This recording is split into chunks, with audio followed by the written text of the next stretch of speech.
adawaa malee dirree lolaa Oromoon gootummaa isaa irratti agarsiise kan biraan kunoottiim. Oromoonni gootummaadhaaf tooftaa lolaa beekuun meeshaa waraanaarra akka caalu dirree isaaniitti mirkaneessanidha. Loltoota Xaaliyaaniif meeshaan waraana isaanii kumaatamaan dirree isaan irratti booji'amanidha. Dirree lolaaf injifannoo Saambee. Saambeen Oromiyaa lixaa godina Iluu Abbaaboor magaalaa Goreerraa kallattii bahaatiin tilmaamaan kiiloomeetira 20 fagaattee argamti. Saambeen uummata Saambeef naannoo isheetti argamaniin loltoonniif hooggantoonni Xaaliyaanii bakka isaanitti mo'amanidha. Saambeen gajjallaa isheetiin laga qabar karaa mirgaaf bitaan ammoo bosonaaf gaardeeniin marfamtee kan argamtudha.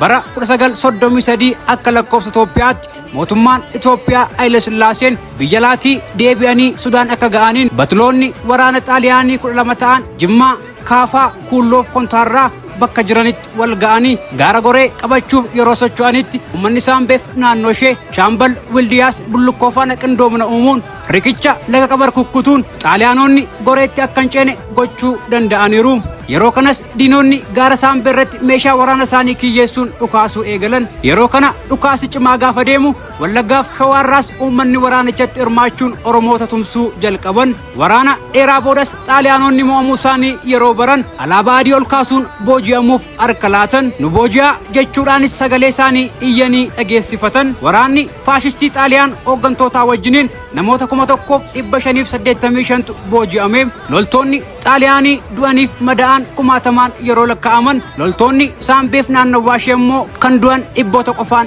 lakkaa'amu ture. Loltoota Xaaliyaanii kumootaan booji'aman malees meeshaalee